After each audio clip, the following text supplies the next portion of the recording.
Alô, bem-vindos ao AbraCelCast, histórias dos 25 anos. 25 anos da Associação Brasileira dos Comercializadores de Energia, uma história que se confunde com a própria história do mercado livre no Brasil. E para contar essa história, ninguém melhor do que aqueles que fizeram parte dessa história. Então temos aqui João Carlos Guimarães, Renato Volponi e Paulo Pedrosa, três feras que dispensam comentários e apresentações.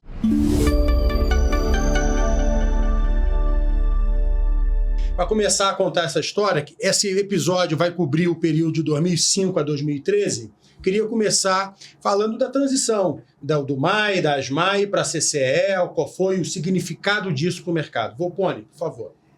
O mercado, né, antes de mais nada, muito obrigado pelo convite de estar aqui, é uma honra estar aqui nesse episódio tão interessante e comemorando os 25 anos de Abracel. É uma associação que a gente participou desde o começo e participamos da criação. Participamos da criação e a Abracel começou junto com o mercado. Então, esse começo, esse comecinho de Abracel, a gente não sabia muito bem como é que ia ser o mercado. Os consumidores eram poucos, o mercado regulado era enorme, de grande, o mercado cativo, e nós estávamos brigando ali por uma fatia de mercado e brigando para suprir energia para alguns consumidores. Ora o governo vinha favorável, ora vinha contra, ora achava que nós éramos atravessadores, ora achava que nós éramos a salvação do mercado. O PIB ia para cá, o PIB ia para lá, entrava ali como instrumento de negociação e de jogo, e a gente sempre lutando para que parte da energia pudesse ser comercializado no mercado livre, que na época, já vamos falar agora de 2007, não era mais do que 750 megawatts médios de energia. É claro que ainda havia os consumidores potencialmente livres, que também não eram muitos. Então, a nossa expectativa de crescimento ali era uma coisa muito pequena. Felizmente, a gente acreditava que essa expectativa pudesse ser alargada mais adiante, com instrumentos legais e com o conhecimento do mercado, principalmente através de associação. E assim foi, a associação se profissionalizou, e o primeiro passo muito grande, muito positivo na direção da profissionalização da associação foi a contratação de um diretor executivo, porque até então éramos diretores de empresas dedicados em caráter extraordinário a levar a questão da comercialização de uma forma geral e em comum com os pleitos para a ANEEL, para o governo, para onde quer que fosse. Então, com a vinda do Paulo Pedrosa para a Abracel, a gente começa um ciclo que eu tive a honra de estar presente, de começar e de estar junto com o Paulo nesse começo, né? Um ciclo de profissionalização e de entendimento do que seria a comercialização no país. E aí, Paulo, você chegou vindo da ANEEL, diretor da ANEEL, uma tremenda reputação. Volponi comentou que no início, nos primórdios, o comercializador ainda não tinha, o mercado não tinha uma visão clara de qual o papel desses caras, o que eles realmente fazem, o que eles agregam de valor e tal. E aí chegou o Paulo Pedrosa. O que você encontrou na nossa associação e como é que era o ambiente? Bom, caramba, primeiro dizer como é bom estar com vocês aqui e ver que nós não mudamos nada nesses últimos 25 anos. Mas, bom, em muita coisa eu não mudei mesmo. Eu acho que eu tinha vivido de dentro do Congresso, né, a lei de concessões, né, que quebrava aquela lógica de que o setor seria estatal, né, que falava em competição na energia, né, o processo de criação da ANEEL, e depois eu terminei indo para a ANEEL sempre mantendo esse entusiasmo, né? Muitas das discussões que estão presentes ainda hoje, né? O papel do consumidor reagindo a sinal de preço, diferentes maneiras de pactuar os riscos de contratação e como isso pode ser bom para a sociedade e para o consumidor. Quer dizer, no fundo, é uma discussão que ainda está presente hoje. Então eu fui para a Abracel com esse entusiasmo, digamos, de continuar numa vertente de era o que eu acreditava. Mas assim, claro, foi um momento de susto, né? Você sai, você tem aquela apreensão do que vai acontecer com a sua vida, né? Tem aquele castigo da quarentena. Felizmente Solange e o pessoal do IBMEC me convidaram para preparar um material para um curso que ia ser dado depois. Eu fiquei esse período semi-ocupado, mas é duro. Aí cheguei na Abracel, lembro bem, abri a porta da Abracel, fui recebido numa salinha pequena ali no edifício Varig. Só tinha a Daniela que agora é diretora da CPFL, foi vice-presidente da Abrace, foi da ABIAP. Tinha a Daniela e o Maurício Correia, numa salinha pequena que no meio da sala tinha uma coluna. Então, da minha mesa, para falar com eles, eu tinha que virar para um lado ou para o outro. Mas então, mas já tinha ali aquele processo, né? Já estávamos olhando um espaço novo, ia haver um crescimento. E esse desafio extraordinário. No começo, uma desconfiança, uma descrença. Muita gente diz, Paulo, mas você vai para aquele pessoal, aquilo ali é a turma, e tinha essa imagem, né? E muita gente provocava essa imagem para atrasar a mudança. O comercializador é um oportunista, né? Ele vai buscar o lucro na energia, que é uma coisa sagrada, né? É um especulador. Então, o desafio foi muito interessante. Atravessador, como a presidente falava. Isso, e assim, eu tive a oportunidade com a liderança do Volpone, não é? Mas lá com a presença do Paulo César, do Walter Frois, do Valfrido, do João, tanta gente bacana orbitando a associação e levantando e ocupando esse espaço.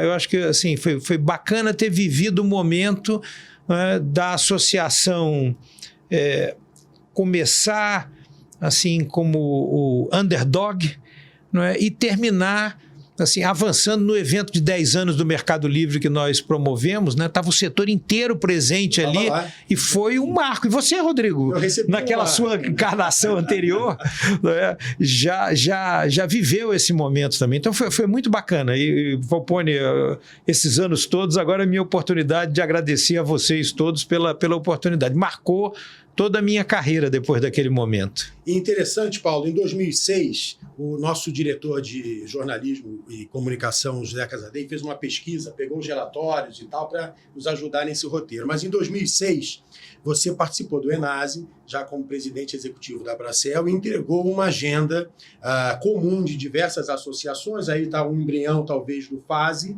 né, que era setor elétrico, uma agenda para o desenvolvimento. E parte da nossa agenda na Abracel, olha que coisa interessante, era ampliar o mercado livre de energia, aperfeiçoar os mecanismos de formação de preço e ampliar a segurança de mercado. É exatamente a agenda hoje da Abracel.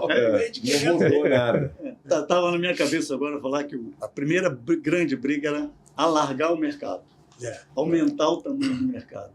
Segundo, dar uma respeitabilidade para o mercado que a gente só conseguiria através de um conhecimento técnico maior sobre formação de preço, né? E nos mostrar como líderes responsáveis, né? Então, no início eram poucas comercializadoras e depois a coisa se pulverizou bastante e aí começamos a precisar de mecanismos mais rigorosos para controlar, controle de garantia, o preço mesmo, como se faz previsão de preço, porque tudo era novo, tudo era desconhecido. O que eu acho mais importante na comercialização, diferente de todos os outros setores que a gente tem no setor elétrico, todos os segmentos, é a inovação. A comercialização nasceu da inovação, de uma reestruturação que criou uma coisa que não existia para que o mercado pudesse seguir um caminho de mercado, né? E aí fomos nós. Agora, desse movimento que a gente mencionou agora de alargar o mercado, um pleito que sempre existiu e hoje está consolidado, é a participação da comercialização e do Mercado Livre, sobretudo, na expansão na geração, na expansão do mercado e tal. E os projetos estruturantes, de alguma forma, nos colocaram nesse mapa. Aí eu perguntar para o João, como é que foi a construção disso, né? Projetos fundamentais que hoje entregam uma energia importante para o Brasil, Belo Monte, Jirau, Santo Antônio. Tinha lá a nossa participação como Mercado Livre, comprando 30% daquela energia e viabilizando os empreendimentos, porque a tarifa negociada na CR não botava de pé aqueles projetos. Como é que foi a construção disso? Você já estava no conselho, você não era ainda presidente do conselho, mas você já era conselheiro. Pois eu estava, na época, como associado pela Santo Antônio Energia, que era uma das geradoras estruturantes. Exatamente. Primeiro, agradecer também ao convite da Bracel, em seu nome, Rodrigo. É muito legal a gente poder compartilhar essa experiência com todos os associados, principalmente o pessoal mais novo que está chegando aí, para ver que esse trabalho que a gente está chegando hoje nesse ano, que é a abertura total de mercado, é fruto aí de 30 anos, dos quais 25 a Bracel, né? E várias pessoas. É um trabalho que eu costumo dizer que é um trabalho de formiguinha, né? Não tem assim um destaque, mas tem um trabalho diário, né? De todo mundo participando. Então, essas usinas estruturantes, na minha visão, foi assim um primeiro passo que o governo reconheceu, de fato, o Mercado Livre como importante, como um mercado importante e, obviamente, participando da expansão. Então, foi uma experiência bastante interessante. De fato, nesses projetos, um dos objetivos era vender essa energia para players grandes, para os grandes consumidores, e, com isso, travar um preço que viabilizasse um preço mais competitivo no regulado, porque o critério de oferta do preço era somente no preço do regulado. Portanto, na época, como o Mercado Livre praticavam preços interessantes, a conta do mercado regular era a conta de chegada. Quem viabilizava, de fato, aquele preço era o Mercado Livre. Então, acho que foi assim, gostaria de só destacar isso, né? Foi a primeira ação efetiva de aumento da oferta através do Mercado Livre e aumento da liquidez de mercado que seguiu a isso. Agora, em 2007, Volpone, a gente teve uma crise, né? Isso ocasionou aí uma crise do Mercado Livre, especificamente, em função de um default de uma empresa, e parece que ali mudou alguma coisa, né? Assim, a gente que comprava e vendia, passou a fazer uma gestão de risco mais acurada, e passou a administrar melhor portfólios, a cravar posições. Como é que foi esse momento? Eu diria que a gestão de risco era uma coisa muito mais metafórica e muito mais fluida do que passou a ser depois. Essa crise, ela teve o condão de colocar para o centro da mesa a necessidade de uma gestão de risco ativa. E essa crise veio porque a crença superava a gestão de risco. Então, alguns acreditavam que o preço ia comportar assim, outros acreditavam que o preço ia comportar assado. Evidentemente, aqueles que tinham um pouco mais de conhecimento técnico se municiavam de modelos, fazia previsão, chamava o pessoal de meteorologia para ver previsão de tempo, como é que ia ser aquele ano, Laninha, El Niño, foi quando a gente começou a discutir essas coisas.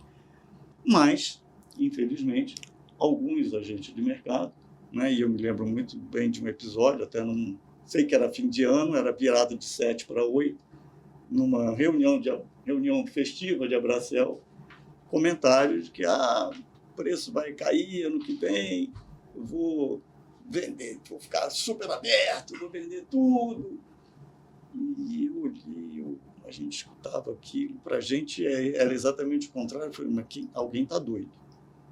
Ou eu, ou ele, ou eles. E, infelizmente, a insanidade, vamos dizer assim, de apostar no preço quando o mercado, quando as previsões já mostravam um sentido contrário, apostar no preço errado, levou a um default no mercado, né? E, a partir desse default, teve que ser feito um loss sharing, e já existia o loss sharing, a figura do loss sharing, existia nas regras, mas ninguém ficou contente de pagar pelo comportamento de uns que não souberam ler o mercado. Mas eu acho que, assim, todas as discussões estão presentes hoje, né, nesse momento de abertura do mercado. E esses processos, eles são duros, são dolorosos, mas eles são educativos, né? Por isso também que é importante que o sistema não socorra os perdedores, né? Assim, a competição é parte do processo do capitalismo, da destruição criativa, né? E errar leva ao aprendizado. Eu acho que esses movimentos foram importantes, e a Bracell, nesse nosso período inicial, eu acho que vocês do Conselho e nós da diretoria executiva ocupamos um nicho ecológico interessante, né? A Bracell era um think tank.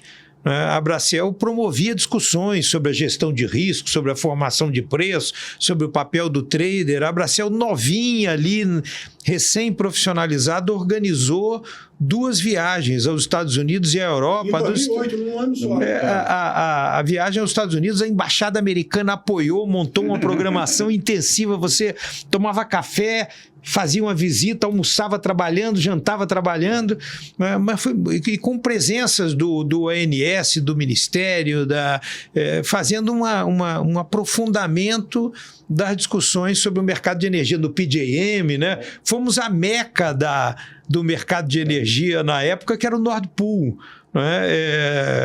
E isso credenciou a associação para assumir esse papel que ela continua desempenhando hoje, de ser um think tank do setor. E esse movimento que você mencionou, Paulo, do aprendizado, da crise gerando evolução e tal, só para comentar, essas 2 missões nos Estados Unidos, Washington, Nova York e Califórnia, e na Europa, Londres, Genebra, Bruxelas e Oslo, no Nord Pool. Então, não dá para não trazer na mala muito conhecimento. Eu fui numa delas, na primeira, que foi dos Estados Unidos, e foi, como o Paulo estava falando, foi excelente, não só do ponto de vista de receptividade, de aprendizado, né, como também pudemos ver mercados já em pleno funcionamento, alguns dos quais a gente sorvia muitos conhecimentos, como o Copiex, que depois veio a se reestruturar por questões de preço, até de comportamento de preço, mas foi muito produtivo, muito interessante. E terminamos no último dia na Broadway, assistindo o musical de Saigon, que foi muito bom, inclusive. E aqueles que participaram da viagem à Europa vão lembrar também da festa que nós participamos do encontro europeu dos traders de energia, gigantesco, que terminou também com uma grande festa muito interessante, né, que coroou a viagem. E encontramos naquele evento assim, um mundo novo, né, muitos bancos, muitas empresas de energia num dinamismo gigantesco e dando liquidez ao mercado de energia. E nós fizemos uma coisa curiosa. Na preparação da viagem, nos diálogos, a gente da Bracell, daquela salinha pequena na época, criamos um canal interessante com o comissário europeu de energia, que era um lituano chamado Andris Piebalgs. E o Andris Piebalgs, comissário europeu de energia, se comunicava comigo por e-mail, não é?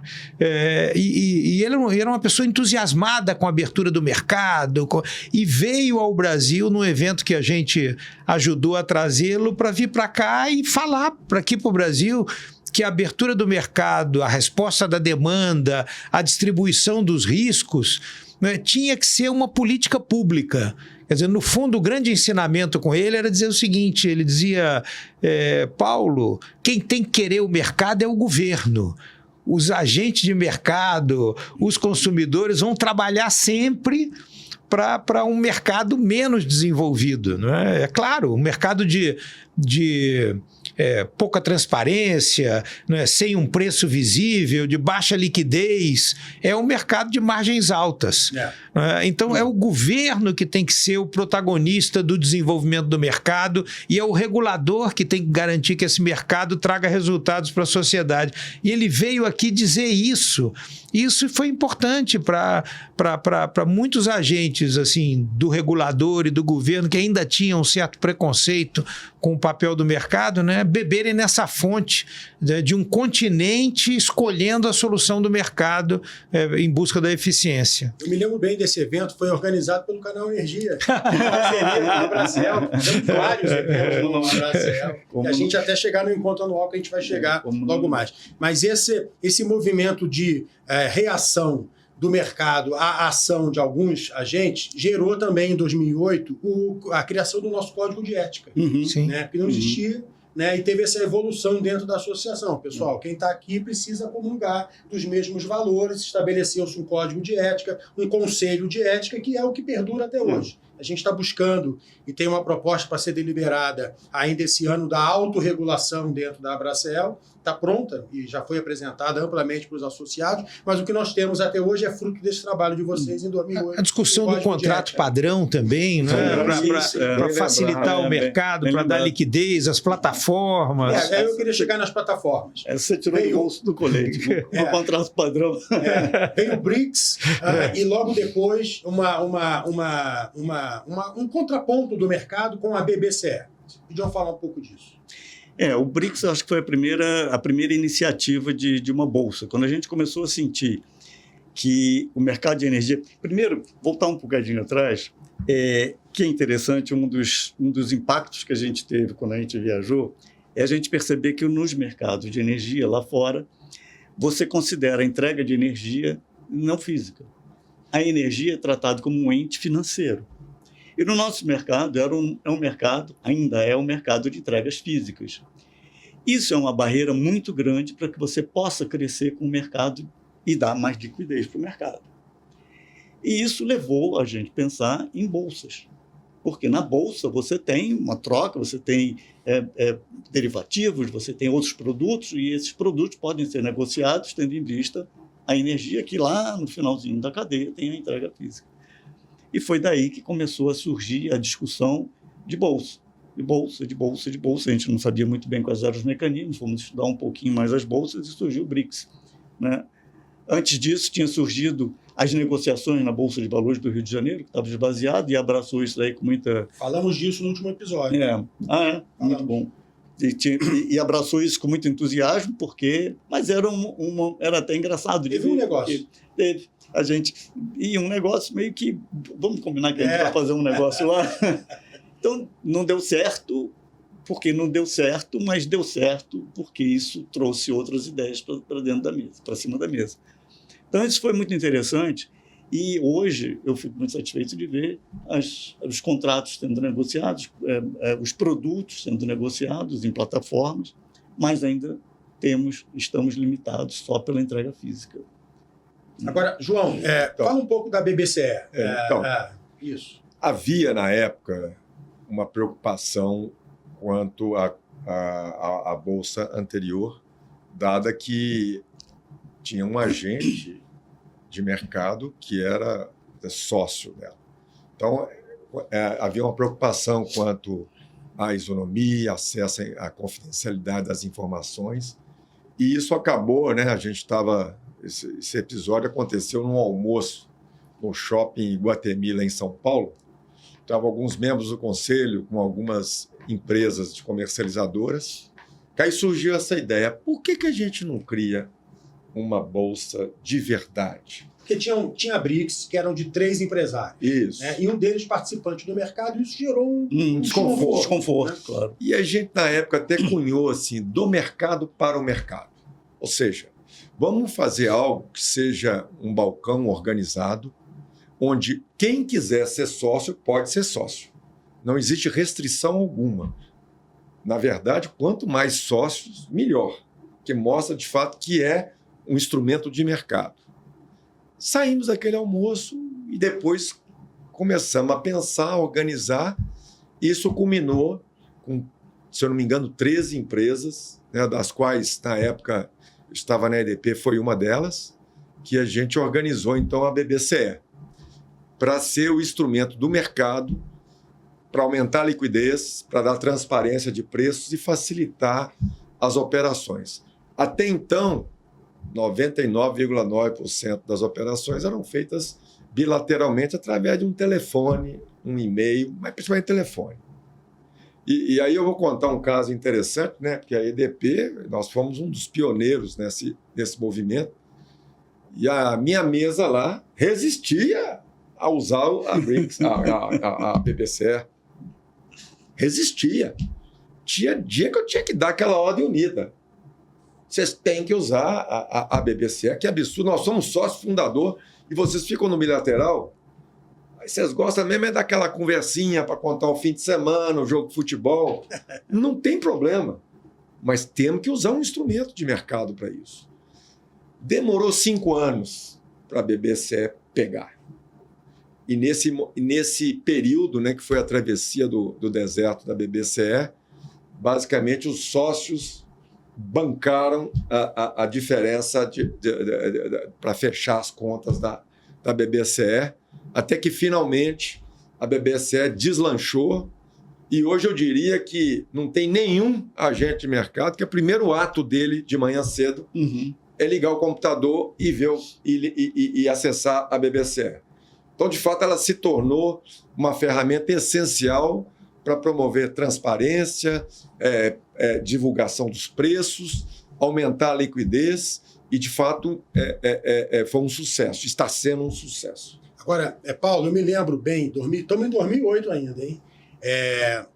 Eu me lembro bem, eu estava em Lambari, em Minas, na sala da minha sogra, e eu te liguei para entender o seguinte: Paulo, eu peguei meu BlackBerry na época, e falei, Paulo, me explica esse troço do consumidor livre especial. Ele estava sendo criado naquela ocasião e deu uma mudada. Assim, me conta um pouco da construção disso e de como isso foi inserido no mercado.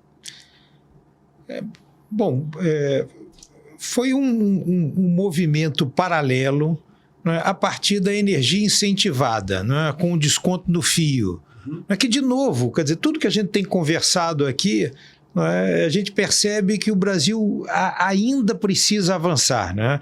A Bolsa, o João estava falando da Bolsa, mas nós ainda não conseguimos lidar com contratos de prazos maiores em bolsa, não conseguimos lidar com o problema de como precificar as garantias de um contrato longo, tudo em evolução. Então se criou o mercado de energia incentivada, que através do desconto no fio trouxe um dinamismo para o Mercado Livre. Hoje, de novo, a gente olha e vê que talvez nós precisamos revisitar esse modelo, particularmente para a grande indústria. A gente vê que o modelo do desconto no fio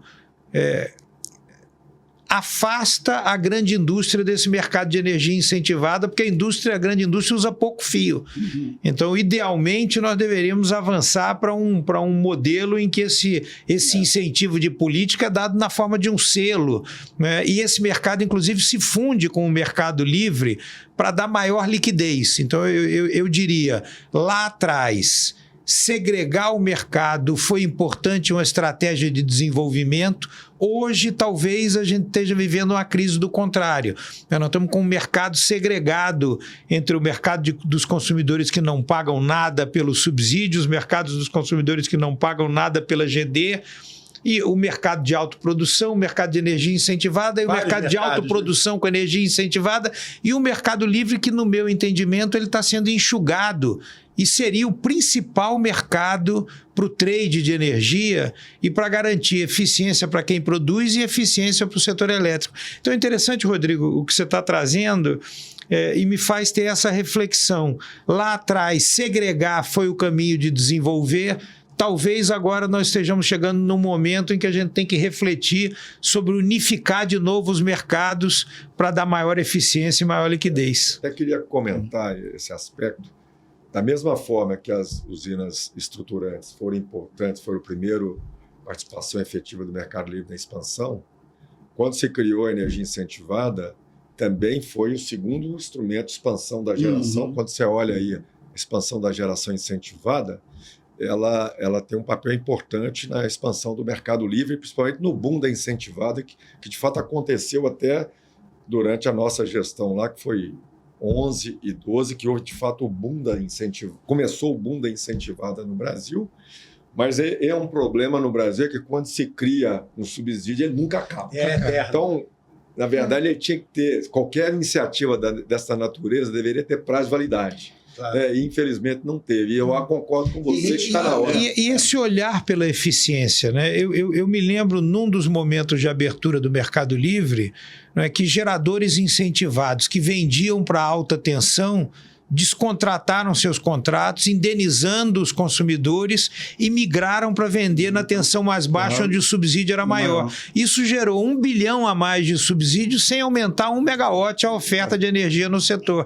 Então, esses aprendizados que nós vivemos nesses 20 anos é que precisam estar presentes no debate que está acontecendo hoje. O debate que está acontecendo hoje, eu entendo, Rodrigo, que nós aqui temos que contribuir para dizer, veja o que está acontecendo, essa quantidade de reserva de potência que a gente está contratando na base, vai inundar o país de energia. Como é que isso vai afetar o Mercado Livre? Como é que isso vai promover o curtailment? Vamos olhar para os aprendizados do passado, né, para expandir esse mercado e abrir ele de forma que ele promova uma eficiência sistêmica e não oportunidades pontuais, como você destacou. Sem dúvida. Agora, em 2008 ainda, eu me lembro que o Canal Energia organizou um evento em Belo Horizonte, de comercialização, né? E foi muito bom porque era um evento de 2 dias e ao final do primeiro dia, o então conselheiro Walter Freud, da CMU, realizou uma festa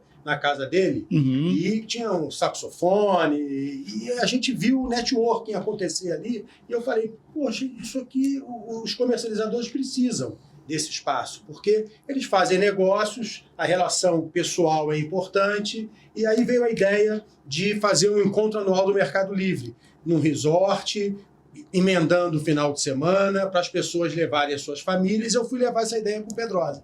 E o Pedrosa abraçou de imediato. E eu me lembro dele dizendo, não, tem que ser um evento de diálogo, a gente queria fazer uma arena, não sei se você se lembra, todo mundo no meio, e a gente em volta e tal. Mas ali nasceu o Encontro Anual do Mercado Livre. A primeira edição, em 2009, foi no Costão do Santinho, mas eu contei essa história para falar da Carta de Florianópolis. Sim. A Carta de Florianópolis foi um negócio... A gente não fala mais hoje, porque é de 2009, mas nós passamos alguns anos falando da Carta de Florianópolis, né? Vocês podiam falar um pouquinho disso. Paulo, em especial. Eu acho, primeiro, Rodrigo, assim, esses eventos eram importantes e você teve a sabedoria de colocar o primeiro painel começando às 10 da manhã. Lembra? E tinha um espaço para almoço. E no final tinha um happy hour. Né? E aquilo virou quase que uma tradição da Abracel. A gente percebia que fazia as reuniões do grupo técnico e dava 5 minutos para o cafezinho. E depois não percebeu, não, tem que aumentar, porque é no cafezinho que as pessoas fazem negócio, né? E aquilo gera valor.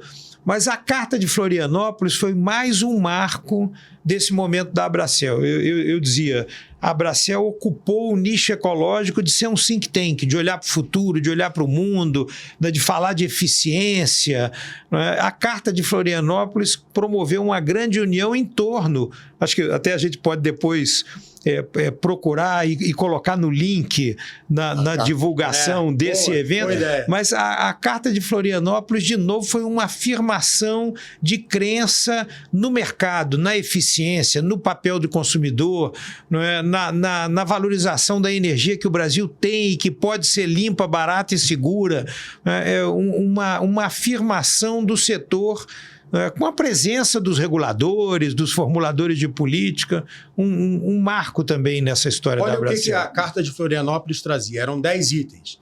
Alterações nos leilões de concessão, acesso isonômico à energia existente, maior liquidez no mercado, certificados de energia elétrica, maior sinergia e isonomia entre mercado livre e cativo, formação de preços, regras mais transparentes no tratamento da segurança do sistema, participação da demanda no mercado, criações de instrumentos financeiros e sistema escritural de contratos eletrônicos e ampliação do mercado livre. Vê como tá essa carta mesmo. E participação da demanda agora na discussão da MP, a gente colocou questões importantes. Eu diria que, além de resgatar a carta, tem que resgatar os princípios e continuar brigando por eles, porque muitos não foram atingidos. É isso. Deixa eu mencionar aqui uma historinha interessante, quando você falou da reunião do Walter Freud, da casa dele, e eu estava lá, foi muito agradável, o Walter muito excelente anfitrião, contador de histórias, um sujeito espetacular. Mas E ali o mercado já tinha essa coisa de aglutinar e de conversar. Quando a El Paso veio para o Brasil... Os Tigres da El Paso. Os Tigres da El Paso veio para o Brasil, nós fomos convidados, alguns foram convidados para a inauguração da mesa da El Paso no Rio de Janeiro. Na Avenida Pasteur? Na Avenida... Não, na praia de Botafogo. Mas naquela ruazinha que é lá mesmo. É lá mesmo. Isso mesmo. É isso mesmo. E aí eu fui com alguns outros comercializadores e eles vieram com um discurso de mostrar com muito orgulho as 20 mesas de operação. Eu falei, meu Deus do céu, alguém está louco aqui. Eu não tenho nenhuma mesa, eu nem sei o que é mesa. E os caras estão com 20 mesas que vão negociar hora a hora. O mercado fechava mensalmente, né? Tinha todo o cronograma da CCE, com uma cronologia de fechamento do mercado, e eles achando que iam fazer negócio de minuto em minuto. Alguém está ficando doido aqui. Bom, não durou muito tempo, a mesa fechou, eles ficaram com uma posição só e depois nem o passo ficou mais.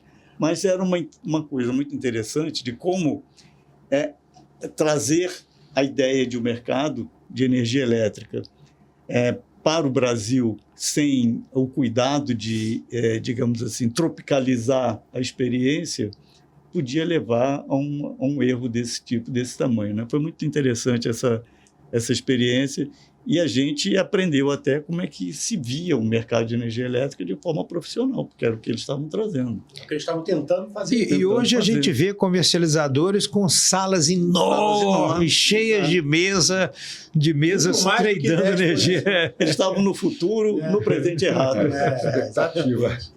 Agora, Paulo, ainda na tua gestão, você teve uma discussão importante com o Ministério ANEEL sobre a RTE. Relembra a gente desse momento, por favor. Bom, era uma cobrança semelhante, de novo, as coisas se repetem, semelhante ao encargo de sobrecontratação. Não é? Se tentou criar um encargo de sobrecontratação que ia onerar o Mercado Livre em função das migrações, mas sem um entendimento de uma base legal, como se deu agora. Até o fato de você ter colocado numa lei o encargo de sobrecontratação não deixa de ser uma confirmação que isso não poderia ter sido feito por uma decisão infralegal. Mas foi um debate muito intenso, e na Abracel foi um momento de tensionamento. Porque nós tínhamos na Abracel consumidores, comercializadoras vinculados a distribuidoras e comercializadores não vinculados a distribuidoras. E isso trouxe um tensionamento em grupos econômicos, trouxe um tensionamento no mercado, de novo, um tensionamento que é bom para o aprendizado. E ali foi, digamos, primeiro uma afirmação técnica da Abracel, técnica e jurídica. Nós estávamos começando, estávamos com um jovem advogado, que nós fizemos o primeiro contrato com ele, o Dr. Julião Coelho, que passou a nos apoiar, e terminamos sendo vitoriosos nesse debate regulatório e jurídico, e foi um momento de afirmação, no sentido de afirmação do Mercado Livre e afirmação da identidade de uma associação, né?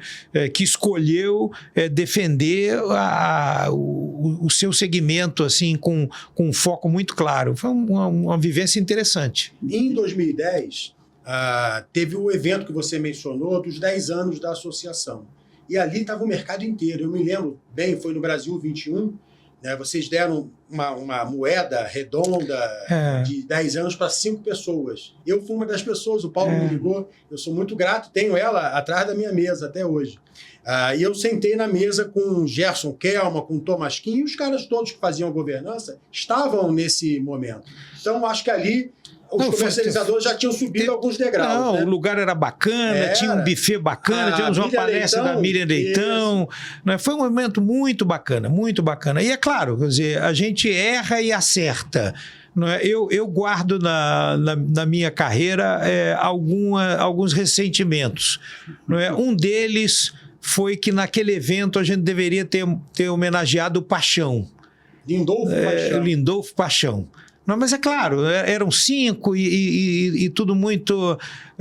O saldo foi extremamente positivo, mas eu guardo no coração essa falha que depois eu tive a oportunidade de dividir com ele essa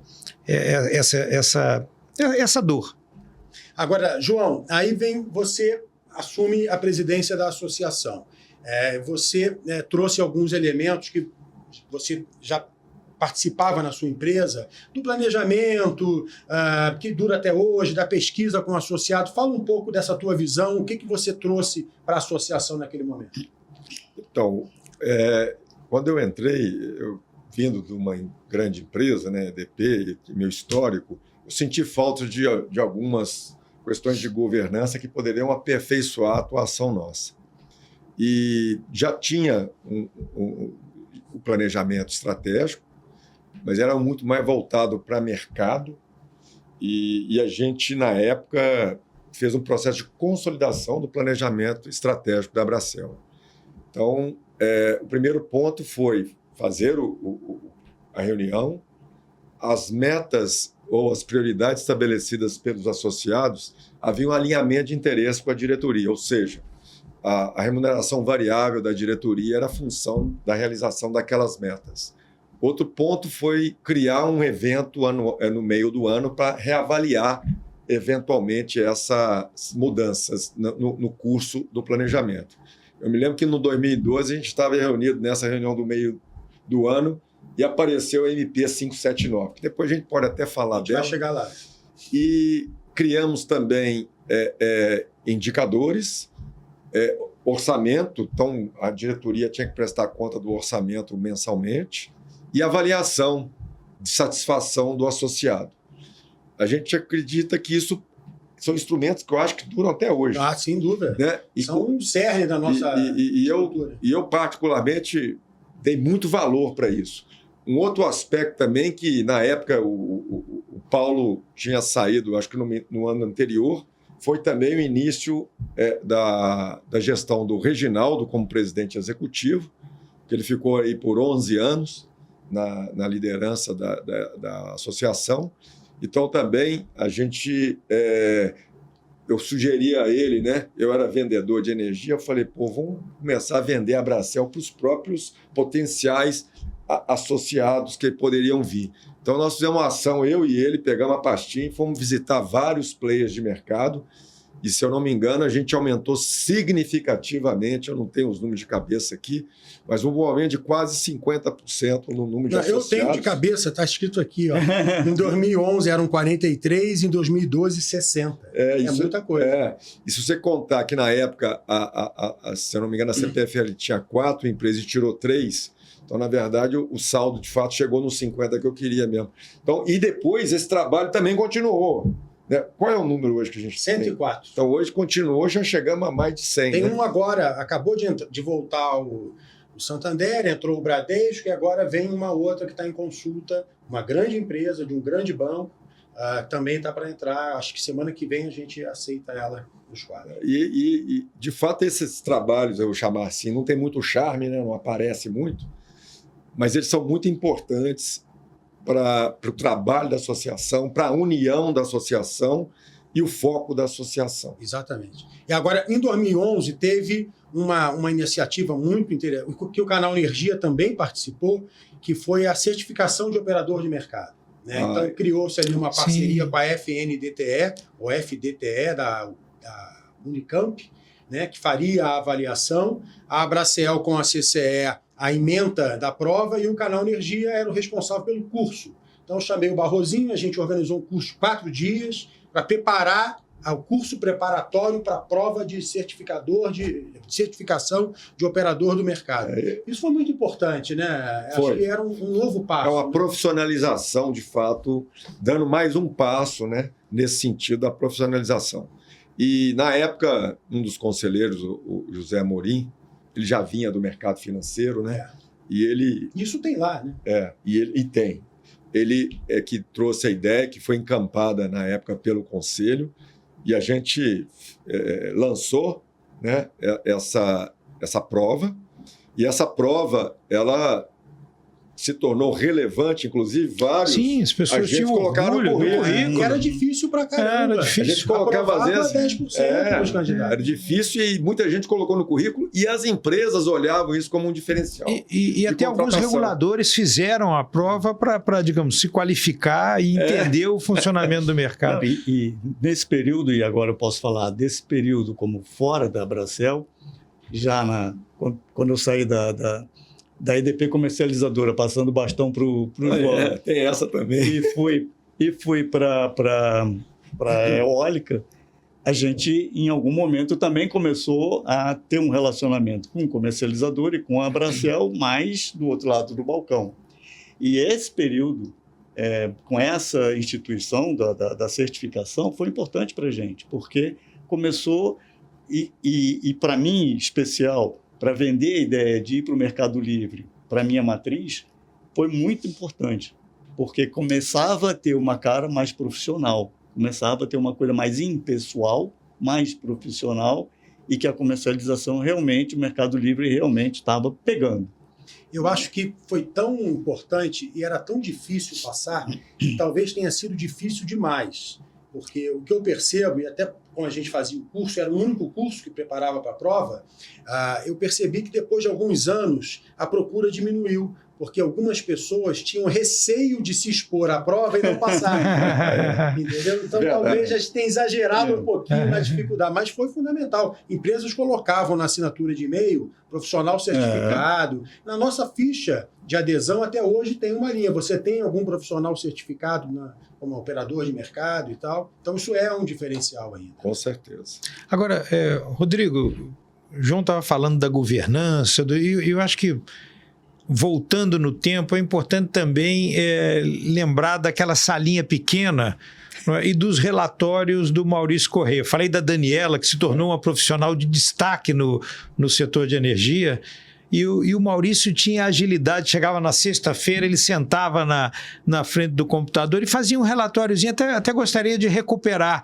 não é, que ele contava o que aconteceu no Ministério, o que aconteceu no Congresso, e tinha um cuidado de dizer, essa semana, na terça-feira, a gente foi no Ministério da Fazenda, na quarta-feira nós fomos, porque o associado pagava a associação e ficava longe, e ficava dizendo, esse povo fica em Brasília indo para almoço e jantar. Esse relatório existe. Aí o relatório Ele tem atualmente mais ou menos 25 páginas por semana, envolve a equipe inteira, e ao final do mês, na sexta-feira, na última sexta-feira do mês, a gente faz o Giro Abracel, que é uma live de 50 minutos, para quem não teve tempo de ler as 100 páginas de relatório, em uma hora a gente dá um... Mas é isso, assim, a comunicação com o associado, a vida da associação. A associação tem um papel muito grande para fora, mas é também esse ambiente, não é, de aproximação, de troca de informações. Total. Isso tem um valor enorme.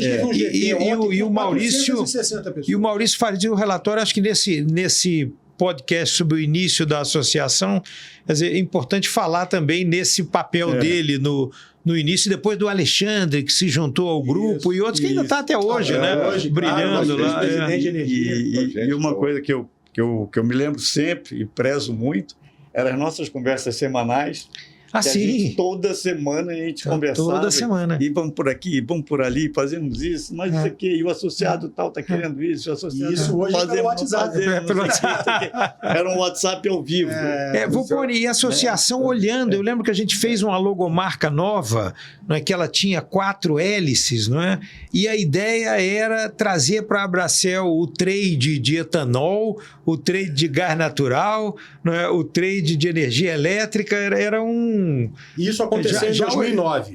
A associação passou a receber não só comercializadores de energia, mas também comercializadores de gás natural, etanol e crédito de carbono. Eu lembro, e o Rubens da Delta comprou um tanque grande que tinha servido para uma das térmicas lá emergenciais do apagão e passou a arbitrar no preço do etanol também, explorando um mercado novo. Eu botei, sem querer, essa logo, quando vocês fizeram essa logo nova, eu botei sem querer no Enase, num painel imenso, a logo antiga. O Maurício Corrêa queria me matar.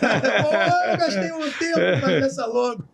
Agora, para finalizar essa história, a gente vai contar duas situações meio combinadas, que foi o ano do 2012, Isso. o ano do Mercado Livre, que foi uma campanha, de novo, o Canal Energia e a Bracel juntos, com outras associações também, para tirar um pouco do Mercado Livre, do setor, e levar para a sociedade. Então tinha cartilha, roadshow em federações de indústria, tem um conjunto de ações muito rico para divulgar o Mercado Livre. Mas veio a MP 579, que deu uma bagunçada no mercado, secou a liquidez da oferta no mercado, transformou tudo em cota. Vamos falar um pouquinho disso. Eu posso falar um pouquinho do ano do Mercado Livre?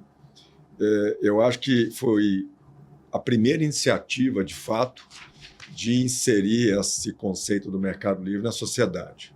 Foram feitos vários encontros com federações, associações de classe de consumidores, ações na mídia, rádio, TV, as empresas, quem queria, né, poderia usar o selinho nos materiais da empresa. E, de fato, foi a primeira iniciativa nesse sentido, e que houve uma participação muito expressiva das empresas e da Bracel para isso. Agora, com relação... Teve até uma missão internacional. Teve até uma missão internacional. Teve várias iniciativas, foi muito importante. E, a partir daí, a Bracel começou a buscar mais essas inserções para a sociedade. É interessante, né, na época, até citando uma outra estatística aí, Volpone, o Mercado Livre respondia em 2012 por 27% do mercado, então já tinha uma participação mais relevante, merecia então essa inserção um pouco mais na sociedade. A gente também tinha a nossa pauta eterna da abertura do mercado e a gente precisava continuar nesse processo. Havia tido também o início do boom das incentivadas, então esse trabalho foi muito importante também para a consolidação desse mercado ao longo dos próximos anos. Então, isso tudo culminou, né, com um ano bastante interessante e bom para o setor. E a 579? Qual foi o impacto disso para o nosso segmento? Nós estávamos lá na reunião do planejamento estratégico, de avaliação do planejamento estratégico em 2012, quando chegou essa MP. Na época, eu lembro que a gente separou alguns conselheiros, alguns associados, para estudar enquanto a gente continuava o evento e fizeram uma apresentação da MP 579. Era uma bomba relógio. Mas eu acho assim, né? Minha visão é que ali foi, de fato, uma intervenção grave no mercado, criou-se mais distorções, a despeito de dar um desconto na conta de energia do mercado regulado. Às vésperas da eleição. Às vésperas se transferiu riscos que eram assumidos pelos geradores para o consumidor, sem um instrumento de gestão. Então, todo o risco hidrológico, né, foi passado para o consumidor. A figura do agente de geração, ele basicamente foi transformado num prestador de serviço muito parecido com uma distribuidora, onde ele recebe pela prestação de serviço e o retorno sobre o ativo colocado em serviço, o que poderia, não sei se isso de fato tem acontecido, na época, grande preocupação nossa, a sucateamento das unidades de geração, na medida que o agente estaria ali, toda vez que ele precisasse fazer alguma reforma, tinha que submeter a ANEEL para aprovar. E ficaria um mecanismo parecido com a distribuidora. Então, na minha visão, foi uma intervenção desastrosa, que depois o consumidor brasileiro pagou com mais um encargo, que foi justamente logo depois da criação do novo encargo, que, no final das contas, esses 20% de redução de custo, na verdade, onerou a conta. Foi muito mais caro. O consumidor brasileiro pagou muito mais caro no futuro. Foi, né? Como toda vez que se cria um subsídio, depois a conta chega para o consumidor. Não tem jeito. Me permita voltar um pouquinho na questão de preço, porque preço sempre teve na raiz da consolidação do mercado livre, porque é uma das variáveis que introduzem o risco, né? E o preço não é só o preço de mercado ligado à hidrologia, mas, e aí a 579 afetou diretamente, mas aquela diferença entre o preço da tarifa e o preço que você cobra no contrato. Quer dizer, o preço da tarifa ele tem uma evolução com a qual nós competimos, nós, Mercado Livre, competimos, mas uma evolução que depende dos reguladores e depende dos custos das empresas, das distribuidoras. Agora, nem tanto mais em cima das distribuidoras, mas enfim. E o preço do mercado, o preço do contrato, depende do índice de ajuste que você coloca no seu contrato. Né? Um contrato de 10 anos atualizado pelo IPCA, pode ou não, daqui a 10 anos, a energia está mais cara que do mercado regulado ou não, e aquele que optou pelo Mercado Livre pode se arrepender. Quando a 579 deu essa pancada no preço artificialmente, isso causou um desconforto muito grande em quem estava vendendo contratos indexados, porque de cara o seu contrato estava mais caro do que a energia do mercado regulado. E você tinha que explicar para o seu cliente que você estava cobrando mais caro e você não podia negociar aquilo, porque era o equilíbrio da sua geração que estava em risco.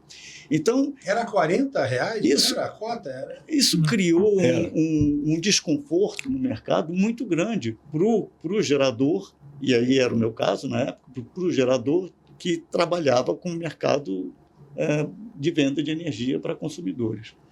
Né? Então, essas intervenções elas precisam ser planejadas, estudadas, e o que dá a impressão no Brasil é que nunca você avalia o custo disso. Volpone, e a gente continua talvez vivendo coisas parecidas, quer dizer, quando você contrata uma quantidade enorme de energia como reserva de capacidade e socializa o custo dessa energia para todo mundo, né, você também está induzindo um conjunto de comportamentos ineficientes no mercado. Eu acho que a Bracel, Rodrigo, você agora como líder da Bracel e aqui, e eu falando com você do nosso desafio lá do início da profissionalização, mas o seu desafio continua sendo muito parecido com o que nós tínhamos lá. É mostrar para a sociedade como o mercado pode trazer resultados bons para todo mundo. E, infelizmente, como no sistema atual que a gente tem, talvez esses resultados sejam menores do que o que eles poderiam ser. As distorções que estão sendo incorporadas ainda hoje prejudicam o papel do mercado de garantir eficiência para o sistema. A reserva vai ser a próxima CDE. Nós estamos contratando energia de base como reserva. Essa energia vai gerar o tempo todo, vai provocar o curtailment, né? vai distorcer o preço da energia, vai agravar o problema da modulação. Ela está sendo cobrada de uma forma muito socializada, sem dar o sinal econômico correto. E isso vai levar a um conjunto de comportamentos de fuga. Já está levando. Né? Não dá para ter um mercado livre mais. É verdade. Então, assim, esse é o grande desafio. Era o desafio lá atrás e continua sendo o desafio de hoje. Exatamente. Remete a outro problema antigo, que é um produto só, que é megawatt-hora. Que não é mais um produto quando a gente tem que ter megawatt-hora e megawatt. Né? Mas isso já tem muito tempo que é posto na mesa, discutido e não sei o quê, e vai e volta, e não se equaciona isso. Né? Nós precisamos também capacidade. Alguém tem que pagar pela capacidade. E o preço tem que refletir. A gente viveu anos aquele modelo do ESS. Toda vez que o preço ia subir, a térmica é despachada fora da ordem de mérito e o consumidor paga por ela por fora. Né? Isso nós precisamos, eu acho que a grande bandeira é a bandeira do sinal de preço correto, da alocação de risco correto, que é nesse ambiente que o comercializador, né, exerce a grandeza do seu papel de ser um promotor de eficiência, de liquidez e de competitividade para a economia. Continua o mesmo desafio, Rodrigo. A gente viu aqui em 2006. E uma outra questão que divide muito, e eu defendo, entrei defendendo, saí defendendo e continuo defendendo do lado de fora, que é o preço por bid. E não mais... Preço por oferta. O Meta 2 está concluindo o trabalho agora, vai ter um evento, inclusive, vai ser apresentado, e aí a gente vai ter que se debruçar sobre esse estudo, que acho que foram 2 ou 3 anos, sim. Para discutir a potencial implementação disso ou não. E eu acho que hoje é muito mais justificado, porque você tem outras fontes de energia, que nem só a hidráulica, que tem aquela dependência temporal forte, que o modelo se justifica para formar preço, mas hoje você tem muitas outras variáveis que fazem, o que formam, o que contribuem para o preço, e que o preço por oferta, considero eu, que traduziria muito melhor a expectativa ou a sensibilidade de falta ou de sobra para formar o preço do mercado. Volpone, eu vivi isso há pouco tempo, no momento de crise, ter que falar com o board de uma empresa no exterior para assegurar para eles que era verdade. É verdade, sim. No Brasil, a empresa de vocês está vendendo a sobra de energia que ela tem por R$70, ao mesmo tempo que ela é obrigada a pagar uma térmica de 1.600. E a pessoa diz, não pode, vou demitir o meu diretor aí no Brasil, que ele fez besteira, ele não se protegeu na contratação. Sim, ele se protegeu na contratação, ele contratou no longo prazo, mas aí vem pelo ESS um pagamento que ele não tinha um instrumento para se proteger. Quer dizer, é o mesmo desafio lá de trás, Rodrigo. A gente continua a avançar. É o ritmo do nosso setor elétrico, né? Anda de lado, não anda. Mas olha, a gente acabou entrando num fechamento que ao final desse AbraCelCast eu peço para que vocês falem do momento atual. Acho que a gente falou bastante agora do momento atual. Então eu quero agradecer muito pela participação de vocês. Contar a história é muito importante. Agora, vocês contarem a história é mais importante, é mais relevante e fica muito mais interessante para quem nos assiste. Então, muito obrigado mais uma vez. Assistam esse e os outros episódios do AbraCelCast História dos 25 anos. Muito obrigado.